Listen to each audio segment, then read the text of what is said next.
Does UKIP have any policies to change or modify firearm laws in the UK? Not so far as I'm aware, no. The firearm laws got much stricter after it was Dunblane, wasn't it? And they became much stricter. And lots of long-term, for instance, shotgun owners, have found it much harder to retain their shotguns. The highest density of shotgun ownership in the United Kingdom is Fulham in West London. Really? Yes. I didn't know that. Yes, and the shotgun test, the shotgun certificate, became harder to get. You had to have an assessment, I think, from a doctor and so on, make sure that you weren't going to go postal.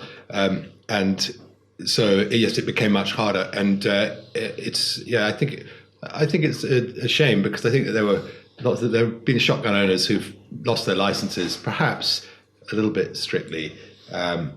I know someone who very foolishly left his shotgun in the back of his car for several days, and it got stolen, and no doubt has been used in some terrible crime. Actually, I've got a little story to tell you here. We had a terrible old car back in the 80s, and it had bits of wood holding the roof together. It was the old style Volkswagen Scirocco, and my parents advertised it to sell it, and there wasn't much interest. It didn't start when a man came to look at it, but he came back. And my father ended up paying him £50 to take the car, away. So they got it started, and he drove off. Anyway, about a month later, as a big bloke turned up at the door, rang the doorbell, and I answered it. And he looked very nervous. He stood a couple of yards away from the door, and he said, "Mr. Brain?" I said, "Yes." He said, "Do you know anything about the whereabouts of vehicle LPD 470W?" And I said, "Oh, well, yes, that was my parents' car. They sold it about a month ago." And he said, "I'm glad you said that, sir." And then he pulled out his Sweeney Todd badge, and it was the real thing. And he had a booklet of photographs of the people that bought the car off my old man in a building society with sawn-off shotguns. And one of the pictures, he's wearing a baseball cap, and he's got the foot on the back of someone's head on the floor with pointing a sawn-off shotgun at the guy's head. And how they thought that vehicle was suitable for a getaway vehicle, I don't know, but it obviously worked well enough that the Sweeney was going around. And I noticed in the background, leaning against a fast motorbike, there was a bloke built a bit like you, Carl, I would say, wearing a long overcoat. And he looked like he possibly had some things in his pockets, and he was just sort of looking up at us shiftily at the doorway, just in case he was to be called in, the nettoyeur, the cleaner, whatever went wrong. But anyway, that's how the old banger got finally used in a getaway for an armed robbery. Getting to the question though, I think I remember hearing somewhere a while ago now. I can't say that it's valid or not, but apparently you refuse the firearm license for self-defense in this country, aren't you? You're not allowed. You're not supposed to defend yourself. No. I found that very strange, because that's the first thing that the Americans say that they want their firearms for is personal defense. And in this country, you're not even allowed one before that. No, you're not supposed to. I think that's right. There was there was a draft directive that went through the European Parliament a few years ago, in which these all-knowing bureaucrats had drafted this thing, so that what it would have meant is that all firearms would have had to have been decommissioned. I mean, weren't in legitimate use of some kind. And that included all antique firearms. So all museums would have had to decommission their firearms, like block barrels and... So they actually have to damage historical items. And what it would items. have meant is that they couldn't then have actually done test firing on things like that, to historical research and whatever.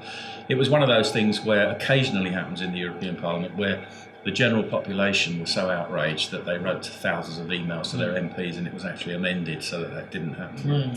But it was an example of how this legislation is dreamt up by people who are totally out of touch with reality. So you couldn't have had, for example, an antique musket on your wall, because that, you might go out and commit a robbery with an antique musket, you see. So it's very lock, stock and two smoking barrels. Exactly. So anyway, well, that was amended, but there's so much legislation that goes through which is highly technical, equally useless, that just gets under the radar. What would you say as the leader of UKIP, the opinion UKIP has on firearm ownership and personal defence from your perspective? To be honest, I think it's not high up the list of priorities, and I can't see myself wishing for UKIP to pursue new policies in this area. As I understand at the moment, the only people who can legally carry pistols are either people in security who have special licenses to do so, or pistol competition, competitors in the sport of pistol shooting. But it is much stricter than it ever was. So I can't see us wanting to change it in the near future. I am aware of the argument, certainly in the United States, that when you're 100 miles from the nearest policeman, self-defense, the right to self-defense is important. The US, to some extent, is like that. I have personally worked in the desert, in the Mojave Desert, for a couple of months, and it was a scary place to be. I mean, all of the road signs everywhere were riddled with bullet holes, and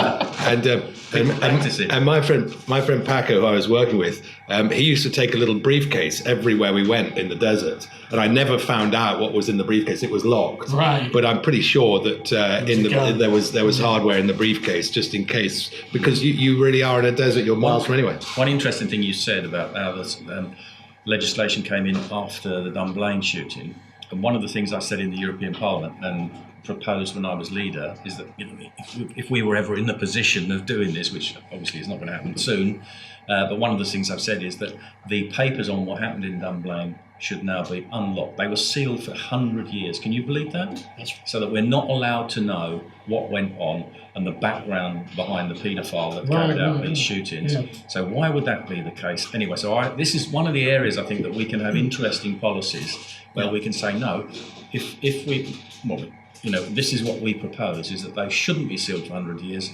How long is it since it happened now? 15, 20 years? Can't remember now the exact date. But we should allow these things to be seen, because I think people want to know what actually goes on, and I think that's some useful. A useful thing that we can do is actually highlight these kind of areas, because the establishment has covered up so many things over the years. I've got to say, principally, I think that people should be able to own firearms. I think they should have the right to be able to do it, and I agree there should be regulation. Obviously, we don't want mentally ill people doing it. We don't want people we don't have the background information on, so people who've just recently arrived, if we don't know who they are or what they're doing, But if someone, has a clear criminal record for 30, 40 years or whatever, what argument do we have? Should they not be able to defend themselves? In principle, I think that's right. I used to be, when I was young, against firearm ownership. And I remember someone in the States just explaining to me that really he didn't think that the United States would be a democracy at all if it weren't for the gun laws. In the US Constitution is this idea that government, and the tyrannical rule of governments is controlled by the people being armed and being able to make militias and actually take on a government that operates without the support of the people. And look what we've got in this country today. We have exactly that situation. I'm not suggesting that the solution to our government's refusal to listen to the British people is that people should take up arms for a minute. So don't get me wrong on that. But certainly when you look at the US and the history of it, there is an argument for that. Of course, on the other side, you see the very large number of fatalities, which is a tragedy. So there it is.